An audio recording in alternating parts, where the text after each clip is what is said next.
The annual Electronic Entertainment Expo, also known as E3, kicked off today with Microsoft opening the event with one message.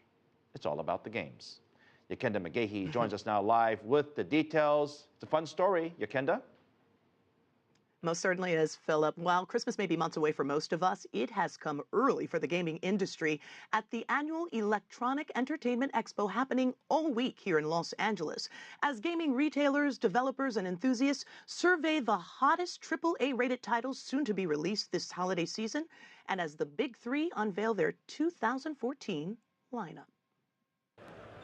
The Electronic Entertainment Expo, or E3, is all about what's hot, what's trending, and what's coming in the gaming universe.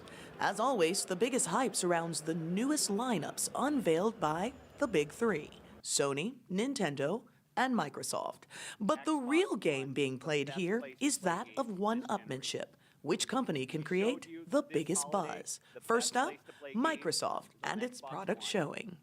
But this is just the beginning. It's fresh off last year's criticism from hardcore gamers, who complained both Microsoft Xbox and Sony's PlayStation were becoming too mainstream, too overburdened with non-gaming features.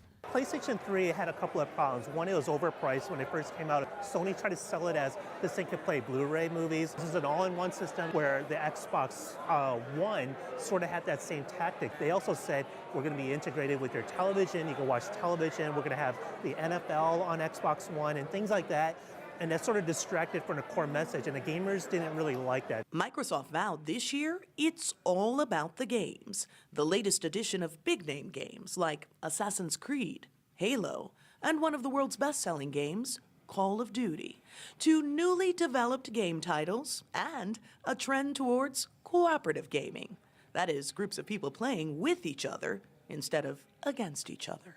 There's actually a lot of cooperative games. So there's Evolve, for example, which is a new game where you have 4 people on the same team. These guys are hunters, and you have a 5th player who plays a giant monster. So it's this asymmetrical, semi-cooperative game where 4 people are working together to take down one powerful player. But cooperative is a little bit more friendly to gamers in general, because there's, you work together with people versus in a really competitive, mean environment. So what can we expect from this year's Expo? Some things to look for, say experts. How will Nintendo answer critics of last year's Wii U console, which has really struggled to gain traction? Will Nintendo unleash a major title to boost interest in that console? We'll know that tomorrow. Also, all eyes are on MMOs, that's massive multiplayer online games, kind of like World of Warcraft, that allow people to play a lot of people at a time and interact socially. Will there be more titles like that rolling out? And finally, virtual reality, a huge deal after Oculus Rift has been a big hit. Gamers are anxious to see who's going to produce the next big virtual reality game for those headsets. In Los Angeles, I'm Yakenda McGahey. Back to you in the studio. All right, Yakenda, thanks a lot for making me feel old.